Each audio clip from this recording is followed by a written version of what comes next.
please navigate to the website and follow along. And if you feel like mousing along with me at the moment, feel free, but it's not required right now anyway. So we're going to start right here at the home page.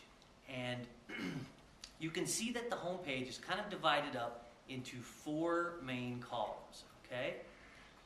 Now the first column is called the read column. And in this column, you're going to see recommendations for the books or materials that the library is listing. And you can, they pop one up, but you can go to the previous one, the next one. You can go through these one at a time. These are, you'll see a spot for recent arrivals. It's kind of like newer materials. Just a quick at-a-glance spot if you're interested in something new or something that's recommended. Now the second column is called Learn. It's titled Learn. And this is a pretty important spot in the homepage because this is where you get access to the catalog. Now the catalog is where you're going to go and search for materials in the library. So that book that you want to read, maybe you know the author, the title, the movie, the CD. This is where you're going to have access to the catalog and look for it. And you can, there's links here to the entire catalog, to the specific format. You can get to the kids collection. This downloadable media link takes you to the downloadable media homepage, which is where you're going to find ebooks and audiobooks, and you'll do further searching. Now, you can see these, there's a lot of links on this page, and that's one of the recurring themes of the Chicago Public Library website. There's a lot of links. There's a lot of redundancy built into this website so that you can always get back or find something 2 or 3 different ways.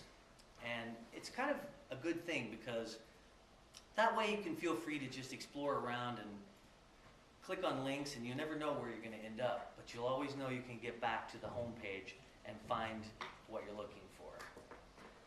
Now, the second part of this Learn segment is online research, and this is the part of the home page where you can access the databases.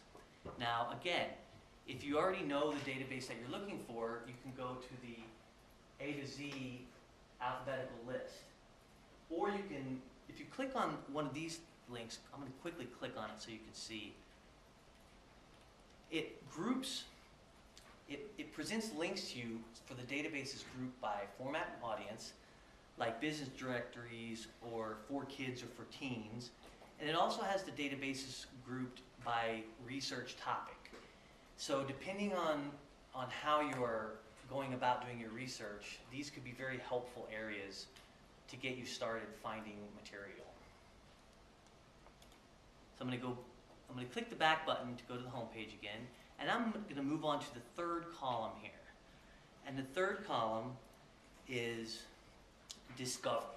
Now, Discover, this column is a little bit different from the Learn column in that it doesn't have links to the databases or the catalog. What it does is it presents resource guides to popular topics or resources for book groups, job searchers,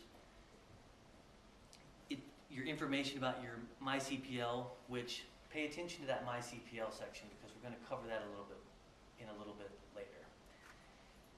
How do I programs, all the kinds of things that you might want to discover about the library that you don't know yet. So these are all good links that take you there. Now, the fourth column over here is what I like to call the branch info column. Okay? And that's the column on the right-hand side. Now, this is a great one, especially being a new resident. You're going to want to really pay attention to this part. Because, okay, how many people have moved here in the past couple of months? Okay? Do you know where your branch library is? Okay. It may be that you live right, well, if you live next door, you probably know where it is. But could be right around the corner and you just don't explore. So this section, the library locator, is going to be your best friend. If you happen to know the name of your branch library, you can use the drop down menu and select it. Okay, so like mine would be Uptown. Now when you click on that, it pulls up the page for your branch, and it has the address, the phone number, it has directions on how to get there, it even has a little map. It also, and this is very important considering the recent budget cuts that Chicago Public Library has suffered, you're going to want to check the hours because they could be changing and it might not be open when you think it's going to be open. So make sure you always check the hours first, and it highlights to the day that you're searching. So like today, Uptown Library was open at 10 and closes at 6 p.m. You can also click on this to get a map of all the locations, just if you're curious to see how many branches Chicago Public Library has. It's quite a lot. So what I want you to do now, because most people, if you're new, like you said, you don't know the name of your branch library.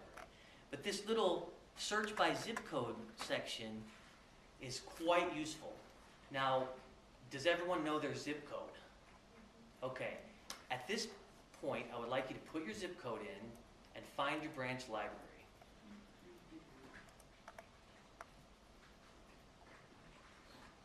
And what should come up is not only your branch, but it should show you the closest branches. So not only do you see, you can find the one that's closest to your address, but you can see some that are also fairly close, which, you know, can be helpful when you're trying to find an item or put something on hold. It's helpful to put it on hold at a branch that's near your address. Everybody having success finding their branch library? Great. We'll remember that because that's going to come in really handy. Okay. The last little bit that I want to talk about in this column is the Ask a Librarian section. Because when in doubt, if you need to know something about the website or the library or your branch, ask a librarian. And if you click here, you'll see that you can call them, you can email them, or you can just go in and ask. And it provides all the information that you need to do that.